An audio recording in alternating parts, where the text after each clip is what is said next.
Afternoon, ladies and gentlemen. It's Earle Coffin. I'm here at the inaugural Metal Investors Forum in Toronto, the day before PDAC 2018. I'm here with Kelly Earle from Skeena Resources. Skeena is working on a couple of projects that would probably be very, very well known to anybody who's been around as long as I have in this business. Two pretty famous names in the high-grade gold sector. Yes. Do you want to give us a quick thumbnail on the two projects that Skeena's focused on now? Yeah, definitely. So our two projects that we're focused on right now are Snip and Eskay Creek. They're both past producing mines in the Golden Triangle. Snip produced 1.1 million ounces at 27.5 grams when it was in production in the 90s, and Eskay Creek produced 3.3 million ounces of gold, 160 million ounces of silver at 45 grams per ton gold, and over 2,000 grams per ton silver when it was in production in the late 90s and early 2000s. So two very prolific mines that we have Snip 100% outright, and we just signed an option deal with Barrick to earn into 100% on Eskay Creek. Now, we were talking earlier, and I know, when I think Golden Triangle, I mean, everybody else thinks promotion and arm wave. I think crevasses and really fast rivers and really ugly topography. But things have improved quite a lot in the last 20 years. They've improved dramatically from an infrastructure standpoint. Also, Snip, it's in a valley bottom. There's not a lot of topography there. There's no glaciers to deal with. But the key thing is the infrastructure that's been built up in these areas since the mines were in production. So we now have Highway 37 and the Northwest Transmission Line that runs all the way up to Red Chris. And then within the last 2 years, 3 hydroelectric facilities have been built in between Snip and Eskay Creek. So there's road access all the way to Eskay and a hydroelectric facility that's only 7 kilometers away. And for Snip, there's a road access within 17 kilometers and a hydroelectric facility also within 17 kilometers. So that's 4 cents a kilowatt hour power. And we're looking at building the road from that hydroelectric facility out to site, and that construction should start this summer. Okay. I mean, obviously those are pretty mind-boggling production grades. The question pretty much anyone's going to have, of course, when you go back to brownfield site is, okay, it's great you had those production when they were in, when they were active, but how do you know there's anything left? So we're quite lucky in that we inherited some pretty substantial databases on both Snip and Eskay Creek. So on Snip, we inherited over 280,000 meters of assay data. And if you think about the price of gold at the time when the mine was in operation from 91 to 99, the price of gold averaged $350. So that meant the cutoff grade had to be substantially, very high. So when the Snip started production, the cutoff grade was 12 grams per ton. By the time the mine closed, it was a 24 gram per ton cutoff, if you can believe it. Really? So we've taken that 280,000 meters of assay data and modeled up all the material that's left behind in the ground right now. I can tell you we're very happy with what we're seeing. It's not compliant, so I'm not going to quote a number, but it's averaging right around 12 grams per ton. There's several 100,000 ounces there, and that's our starting point. That's, we've been mining the data, and it's been a great tool for us to be able to determine where we should be drilling. And we just wrapped up 8,600 meters in December and had some spectacular drill results come out of that. Now, there's a couple of names. Anybody who's familiar with Snip and Eskay will be familiar with a couple of the names at Skeena, of course. Ron Nichols, Ron Netolitzky. Yes.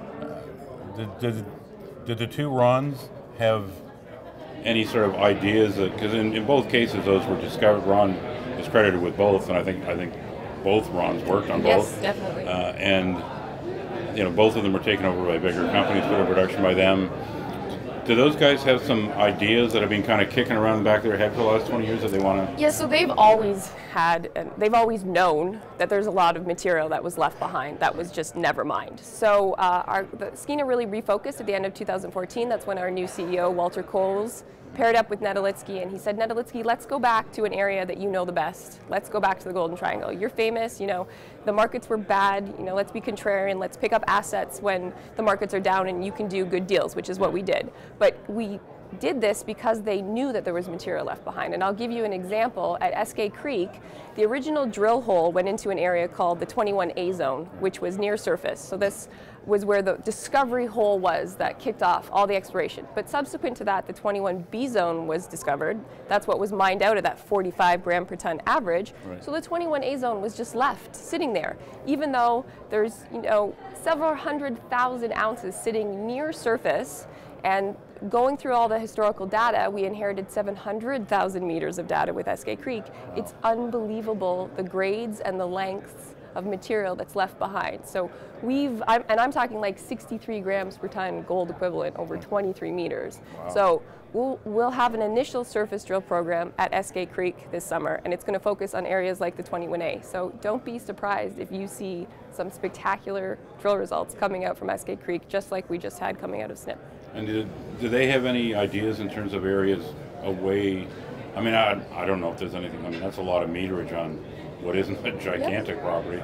I don't know what's left that the former guys didn't hit, but do they have any ideas in terms of, you know, we think the gold's associated with this particular feature. We should really chase that around, like that sort of thing? Definitely, especially at Eskay Creek, which is a VMS deposit. It's very tabular in nature. The geology is well known. There's a contact mudstone horizon, which is really where all the mineralization dumped out. It's where that 21B zone was. Right. And you can chase the contact mudstone down to the southern end of the property. Okay. So this summer, because of limited time and budgets, we're really going to focus on the near surface where we know, but there is some spectacular exploration potential on the south of the project where we see that contact mudstone picking up again.